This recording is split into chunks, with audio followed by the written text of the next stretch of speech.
Hello and welcome to So What You're Saying Is. I'm Peter Whittle. Now, my guest today is somebody who writes about politics but also has been at the very centre of politics. Nick Timothy is a columnist for the Daily Telegraph. He's also the author of the book Remaking One Nation, The Future of Conservatism, which came out this year. It's going to be actually coming out in paperback in September. But before that, he was right at the heart of politics as special advisor to Theresa May when she was at the Home Office. And then after that, Joint Chief of Staff at Downing Street when Theresa May was Prime Minister. So he's been both sides of the divide, if you like. Thank you very much for joining us, Nick. Thanks for having me. It's a pleasure. I want to ask before anything, it behoves me to do this. How will you be, are you going to be watching tonight at the football? I will. I've been watching all the England games and actually quite a few of the other ones. Yeah. This is an Anglo-Swiss household, so we've been cheering on Switzerland as well as England. But my wife is actually half Italian, so it's a bit difficult. But we've got a nice big screen in the living room, and we'll be I see. Watching in there with the kids. So it's going to be a home thing. It's going to be a domestic thing. It's not going to be at some pub or something. Yeah, it's going to be. I think I'm going to be in a pub on the seafront at Plymouth. Apparently that's the plan, so we'll see. But interesting. You wrote a piece. I want to talk to you about this week in the Telegraph, which I thought, obviously was extremely timely, but it was about England. It was about England and Englishness and English identity, and also about the need or not for an English Parliament. Can I start by sort of asking you, as you say in the article, there is this view that English identity is, as you put it, thin, that it doesn't amount to much. Who has that view? Well, I think this is one of the emerging myths of the debate about the role of England at the moment. So English identity and culture, I think, has been just ignored for quite a long time.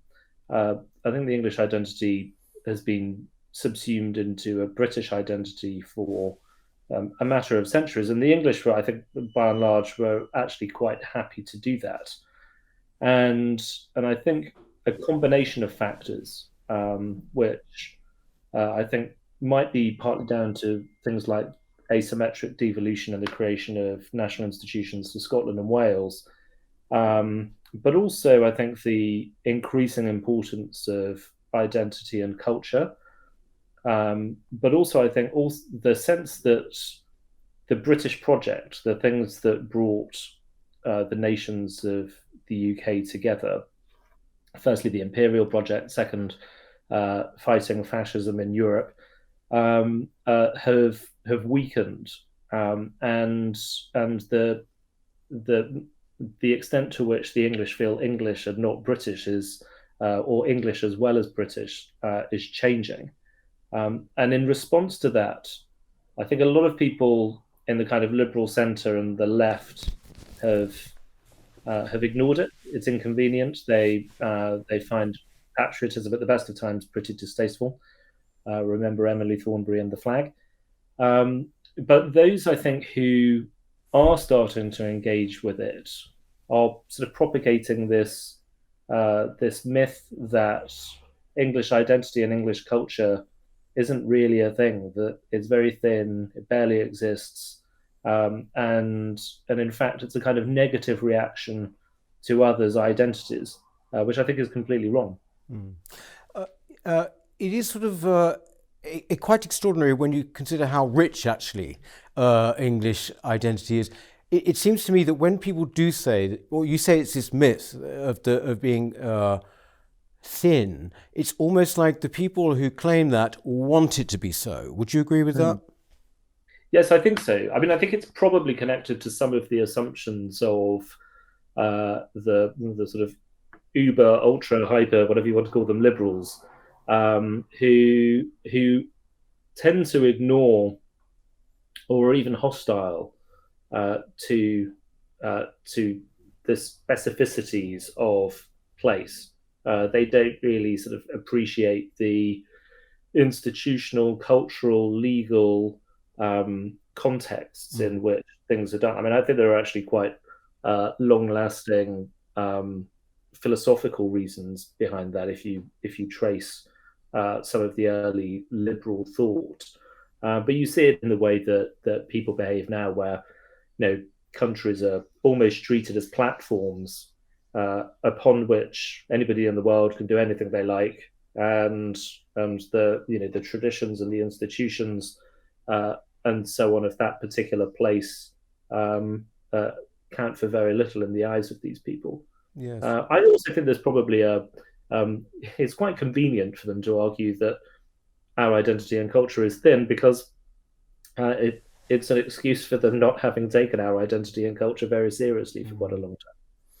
It does seem, obviously, there's this, very often quoted line from Orwell, about the English intelligence. The English intellectual is, I think he said, is unique in the world in being ashamed of their identity. And they'd rather steal from, as he put it, a poor box and stand for God Save the King, as it then was. I think that a view would seem to have spread as the so-called intelligentsia has spread in the post-war years. Would you agree with that? I mean, I think there are plenty of people on the left who are patriotic. And there are some people who are patriotic and may think of patriotism in a slightly different way to those of us on the centre-right. And I think it's important that we don't inadvertently attack some of those people. I think there are many ways in which you can love your country, and you don't have to subscribe to an ideological or philosophical perspective to do that. But I think it is true that there is almost a self-hatred for some. Now, I think some of that is partly down to ideology, because there's this sort of trend towards so-called anti-colonialism, and there's a lot of self-flagellation about Britain's own history of empire. You might argue their anti-colonialism is somewhat late, and not necessarily relevant to today's England and to today's Britain. But I think, but as I say, I think some of it comes down to the fact that there's this appreciation of all sorts of cultures from around the world, which is right. We should enjoy all those cultures. But uniquely, there is one culture which is not to be liked and not to be enjoyed, and that is our own. And I think Orwell was right there. And as you say, the people guilty of the thing that he described are perhaps larger in number now than they were then. Yes, I think there's a kind of what you might call a kind of lumpen intelligentsia now, who would broadly go along with that. But I would totally agree. I think a man like, say, Tony Benn would have been real patriot, but I mean, in a very strong radical tradition. I mean, like a Cromwellian tradition almost, and I think that that doesn't stop someone being patriotic. I suppose what I'm trying to get to the nub of, which I think is very important, is this. You mentioned this self-hatred. I mean, we were talking about the football earlier. Around this time, I mean, there have been a few conversations that I've had with people, and you can tell that they're actually slightly disappointed that England are doing well. You've had these comments like, I feel sorry for the Danes, or the Danes were robbed, and you sort of think, what is your motivation for that, Yeah, I mean, I think that's certainly true. I mean, I don't know how many people are actually like that, and sometimes I think in this age of social media, some fairly extreme minorities have their voices amplified more than perhaps they should, and maybe give a misleading impression of broader opinion. But there's definitely a certain kind of person who pretty angry, sore about Brexit, who sort of would like some would like a European country to show us a thing or two, I imagine. Yes. But I think, to be honest, there's a bit of a danger, I think, in drawing or trying to draw very political conclusions from the performance of a football team. I mean, in the end, if we win this evening or lose, that will be down to, quite obviously, questions of football and tactics and strength of character and things like that. There are people who are trying to draw, maybe from a pro-Brexit perspective, some conclusions about what an English victory might be, and there are people on the other side who are trying to make arguments about how this is a great vindication of high levels of immigration or whatever, which is pretty silly at the end of the day. Football matters a lot to football fans like me, but the political conclusions you can draw from them, I think, are fairly limited. Yes. I just would go back to one thing you said earlier about the idea of the British sort of Imperial project sort of having sort of coming slowly to its end. I don't know whether this was the reason, but I remember that my parents, we always referred to ourselves as British, so far as I remember. But there was a sort of imperceptible time around about, I'd say, 20 years ago, where they suddenly started calling themselves English. And, they were not, the sort of political people who would have done that very consciously. But I think it was almost like there was a feeling that something was being lost and it had to be held on to, And I think that if you look at the football in 1966, it was all Union Jacks, wasn't it? Yeah. And from the 90s onwards, as indeed it will be tonight, it will all be the George flag, won't it? I mean, there is a growing consciousness, would you say? Yeah, I think so. And actually, I mean, maybe football played a part in this, but I mean, I think it was really striking if you look back at the pictures from 1966, as you say, everyone's waving a Union Jack, and come Euro 96, 30 years later, and this was before things like a Scottish Parliament. So it's kind of evidence that this isn't a reaction against kind of political Scottishness or whatever. The people were waving the cross of St. George. I think the interesting thing for me, I think, is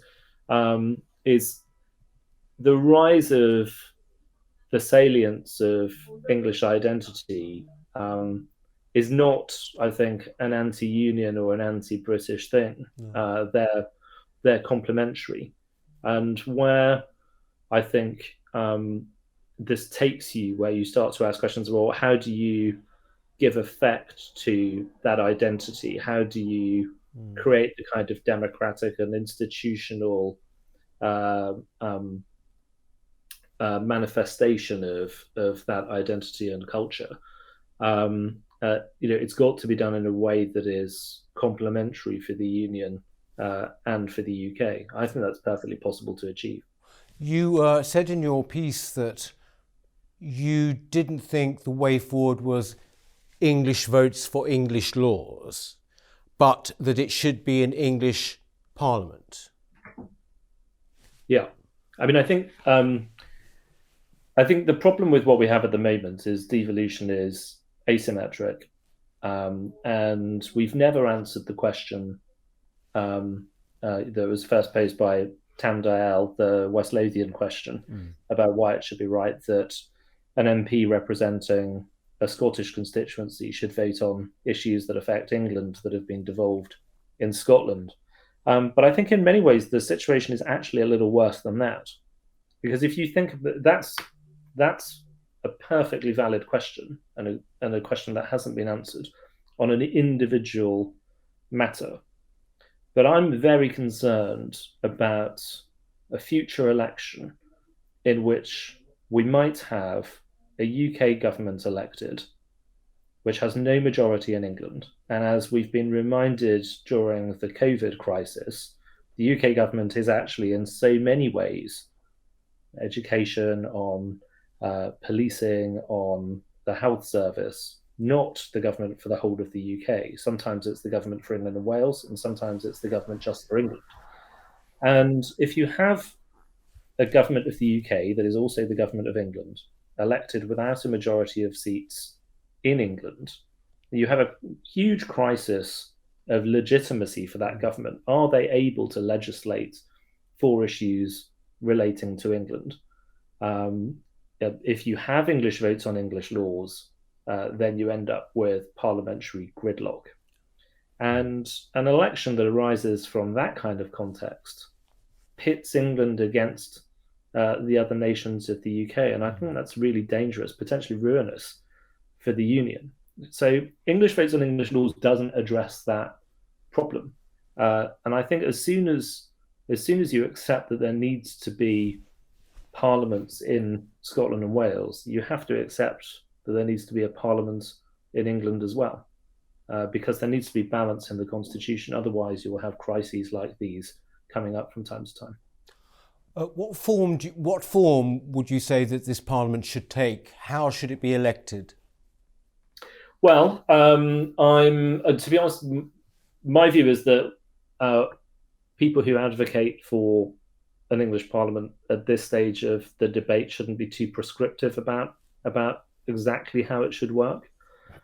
I personally have no time at all for the idea of regional parliaments in England.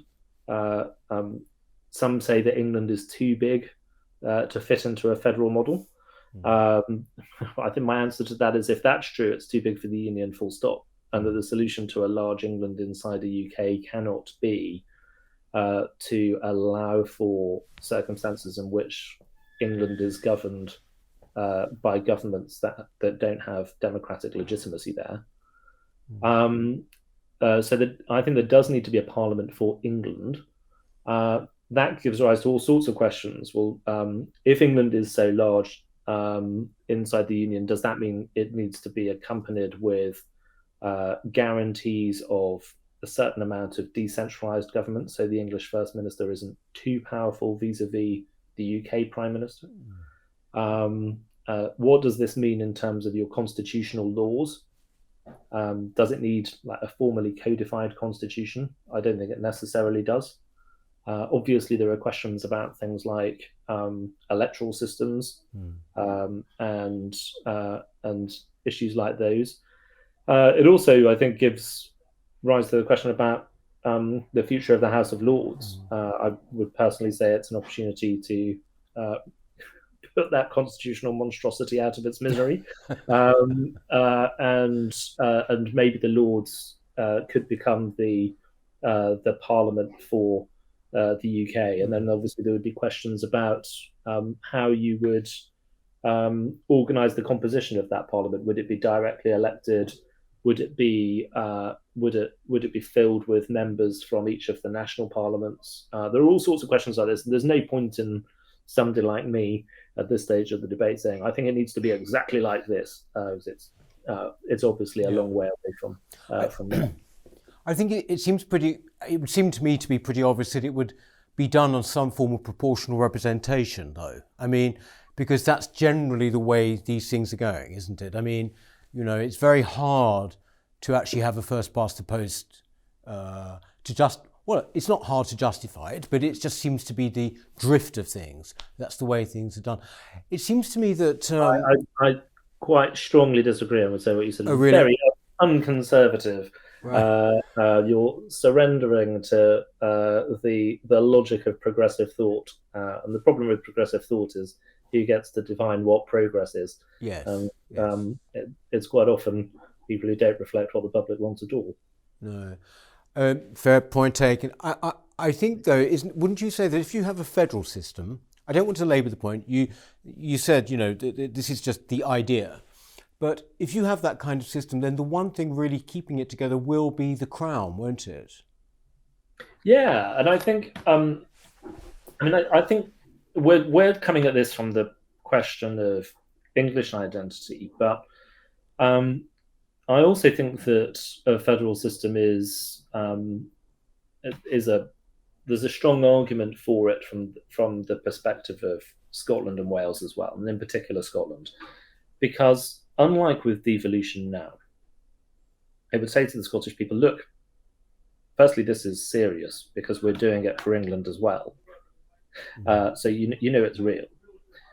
Second, you have responsibility instead of now, where the government says, you know, when it emerges from its moments of complacency and enters into its panic mode, and says, "Oh God, we might lose Scotland. We'd better throw a bit more devolution at them."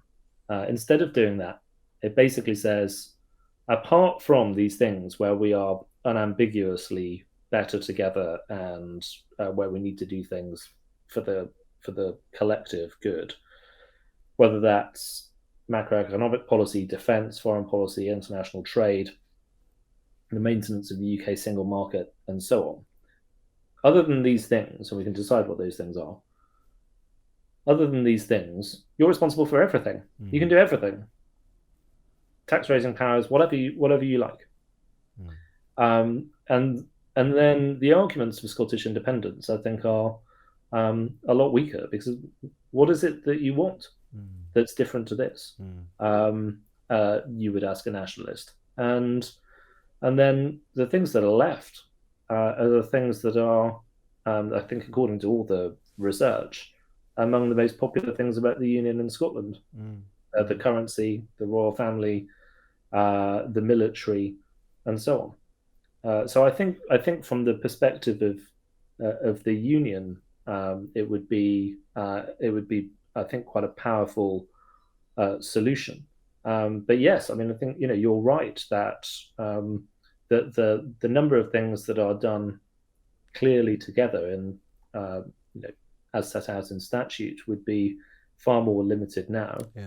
But the Crown would be a really important part of what keeps us all together. Alongside all of this, you would still need to have, I think, a concerted effort to create institutions and defend and renew sort of traditions and habits for things that we do together as the four nations of the Union.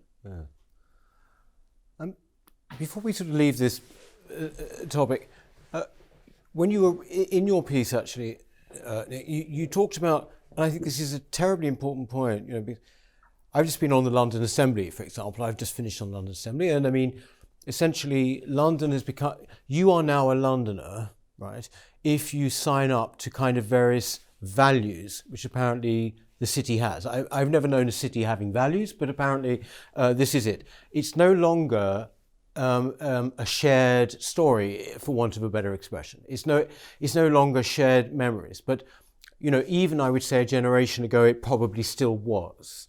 But that is possibly the case, is it not? Even with a nation, with England, that it's sort of, we hear these very nebulous things, tolerance and such like. Well, most people would call themselves tolerant, I think, even if they're not. What for you is Englishness?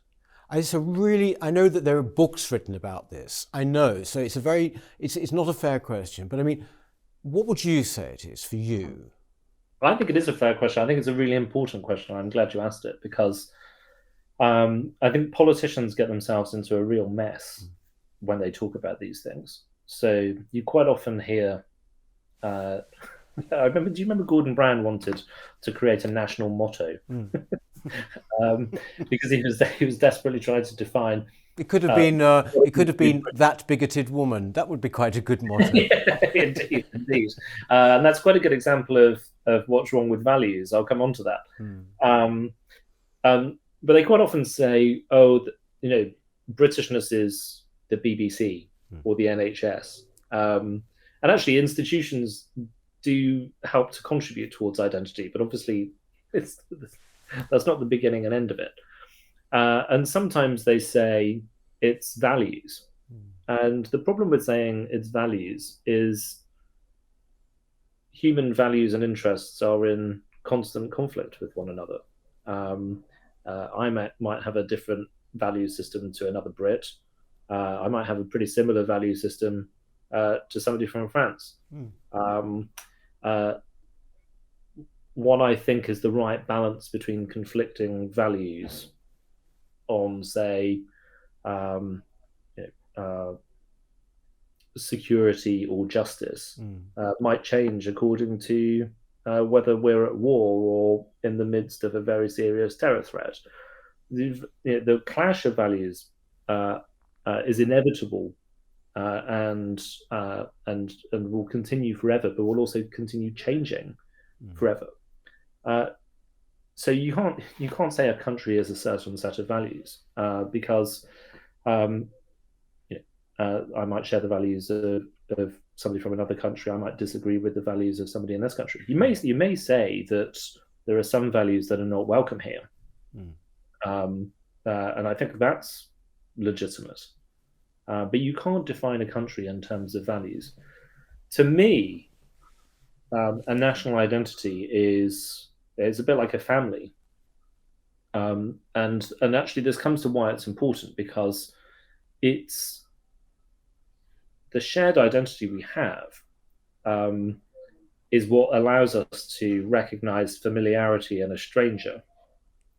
And that familiarity gives you a sense of trust and an expectation of reciprocity.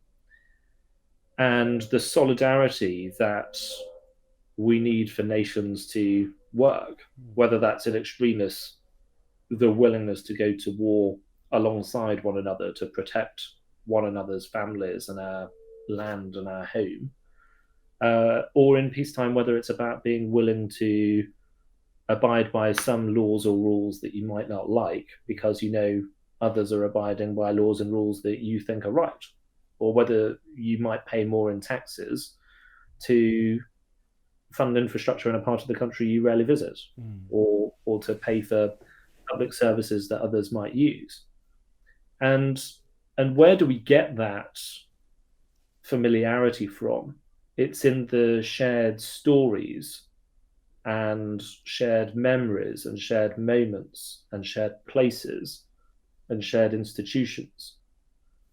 So you may meet somebody who's British or English, and you'll recognize the familiarity in one another very quickly, even if you've never met, because you might talk about the football tonight, or what happened in Coronation Street on Wednesday, or find out that your grandparents came from the same part of the country and you both love, the Yorkshire Dales or something. It's grounded in place and institutions and language and memories, and sometimes those memories might be myths, right? We can all argue about whether Britain truly stood alone in 1940 or was backed by the Empire and so on and so on. But the myths are important because they are ours, and we recognize the stories. They help us to be familiar with one another, and they inspire us to get through difficult periods and to be better than we might otherwise be. And to me, that is what it is all about. It's not about tolerance, however virtuous tolerance might be. It's a different question.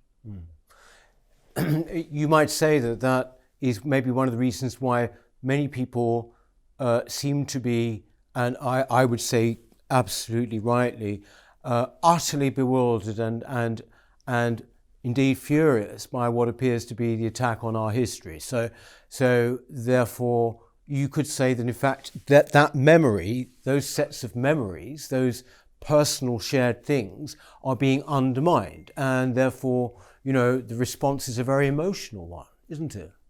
Yes, I think that's completely right. I mean, we can try to work out why those things are being attacked, but the very things that are bringing us together, I think some of them you could argue are growing a little weaker just through kind of organic change. You might say the Church of England might be one of those. Arguably the BBC might be one of those as technologies change, and we don't watch TV in the same way as we did 30 years ago. So when you're at work and you're talking about the climax to whatever drama was on TV last night, it doesn't work like that now because people are watching it by streaming and so on. So some of these things are a bit organic, but I think some of them are are growing weaker through political choices and political attacks. And instead of trying to renew and strengthen the things we're talking about, which I think is what politicians really need to be doing right now, and it is harder to forge shared identities when you're in a multicultural society, because multicultural by definition means there are differences. So we've got to try to find ways of creating and building up the shared identities despite those divisions and differences. Instead of building those things up, a lot of political positions are actually attacking them and weakening them, whether that is through the education system at schools and at universities, whether it's about symbols of our history with statues, and sometimes it's about the institutions themselves. So a lot of why is the National Trust behaving as it is? Why is it giving in to some of these political pressures coming from the left? I don't think it's by conviction. I think it's because they're afraid. But we need institutions like the National Trust to keep on telling our national story and to keep us in touch with things that have happened before us.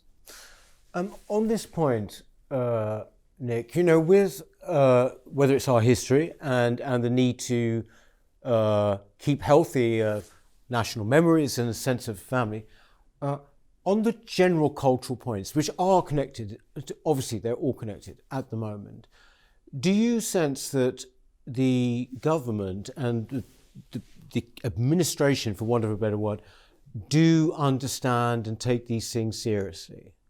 I mean, would you say that on an intellectual or an emotional level, they really do? I think increasingly ministers do, actually. I think some Conservatives are pretty worried about getting involved in these arguments because they dislike the idea of a culture war. And I get that. I mean, a culture war is not a very nice thing.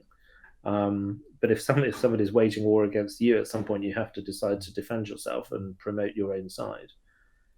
And I think it feels to me that ministers are increasingly prepared to do that. And I think Oliver Dowden, as Culture Secretary, has been prepared to do that. But I think some Conservatives just wish the political dividing line was about the economy. That's why a lot of them came into politics. They don't really want these kinds of arguments. Some of them find them a bit uncomfortable. Some of them might not even agree. But I think ministers increasingly get it. The broader problem they will face, I think, is how do you encourage the wider public sector, and actually increasingly, what do you do about the private sector with lots of businesses, especially the multinationals going woke?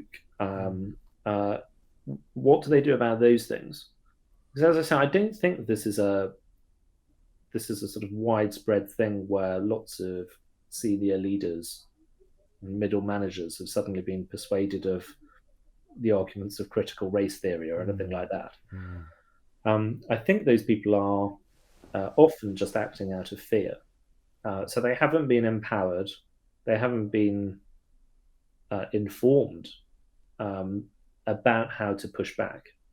And how do you confidently hold the line in a way that's respectful? Nobody should tolerate racism, but that doesn't mean that we should accept that absolutely everything needs to be racialized in line with some of these theories. Everybody should be polite to trans people, but that doesn't mean that we should sacrifice the security and privacy of women. So it should be done in a respectful way, but I think those people need to be informed and empowered to use their common sense and hold the line when they come under quite serious personal and professional pressure sometimes. And then I think there's another question as well, which I think is a bigger one, which is to what extent are the big legal frameworks that these organisations operate within. Or To the what extent, Equalities Act, yeah, presumably. the Equalities Act, the Human Rights Act. To what extent are these legal frameworks driving some of this behaviour, and to what extent are they, in a context um, where political pressures are very different to the ones that existed at the time that those acts were introduced. To what extent are they part of the problem, and to what extent do they need to be reformed or replaced? Yeah, yeah. Do you think that Boris Johnson understands these issues? I mean, I remember, on the channel last year we covered, for example, the sudden attack on the built environment, heritage environment, and there was great frustration that it was so slow. The response was so slow. But would you say he understands it? I mean, I think he does. I think he doesn't want to give the impression that he is stoking the culture war, that he's sort of rushing into it, that he's using it for political advantage or glorying in it. And I think a lot of Conservatives are slightly worried about becoming the Republican Party of America, and the way in which the Republicans quite gratuitously fought the US culture war. They don't want to appear like that, and I think they're right to worry about that. I mean, as I say, I don't think Conservatives need to cross the road to start these arguments. There's enough of them already. I think Conservatives need to basically hold a line of common sense, of polite common sense, and so Boris, I think, has he's intervened in some of these arguments when it comes to things like what happened in the Black Lives Matter protests and the attacks on the cenotaph statue of Churchill. And he's backed it up with action. They're changing the law when it comes to protecting statues from attack. And he may not be wading into it very personally, but he's definitely empowered some of his ministers to make sure that they are holding the line. So I mentioned Oliver Dowden, the Culture Secretary, is doing some of this. Rob Jenrick, the Communities Secretary, has acted similarly. Gavin Williamson, the Education Secretary, has intervened about free speech on campus. So you don't just have to judge the PM based on what he says personally, but on what he has allowed or encouraged his ministers to do. And it may not be as robust or as pervasive as some people would like, but they definitely are, I think, becoming more robust than they were. I think, you mentioned the Republicans there, but I was thinking actually more of Macron. That essentially, whatever we might think, I think he's been so robust on this. And the French seem not to ever have worried about talking about cultural issues in frontline politics. And there's always been this sort of reluctance, I think, in Britain but that might be changing. I mentioned at the beginning you were at number 10, famously.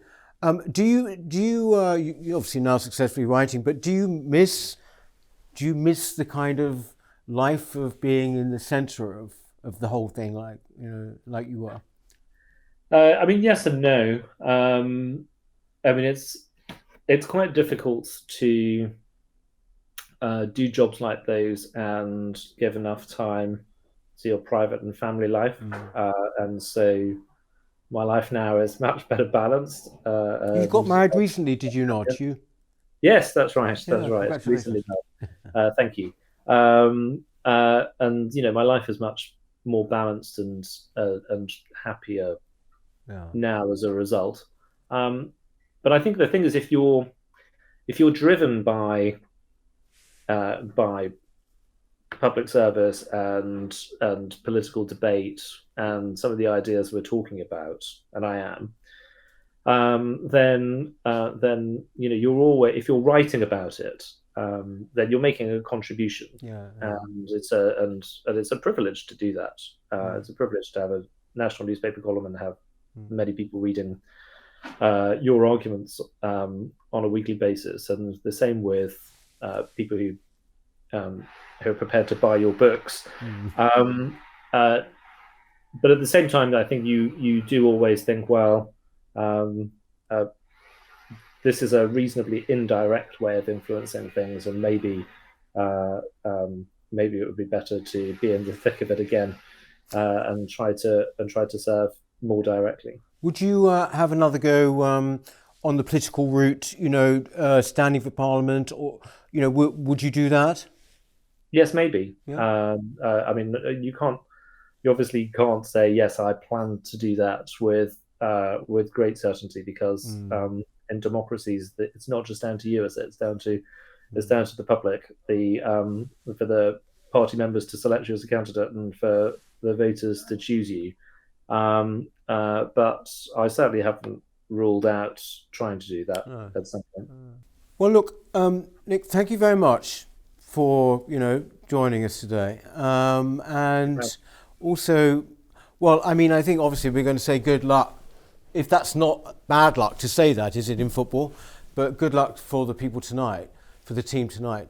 But I wonder, maybe 6 months' time, a year's time, you'll come back to talk to us again. When your book is out in September, in paperback, isn't it? The paperback edition is. Okay, well, maybe next year then. But thank you very much, Nick Timothy, for joining us today. Thank you. Thanks for having me. Well, that's it for So What You're Saying Is this week, and we shall see you next time. In the meantime, please obviously do remember to subscribe, won't you? Thank you very much.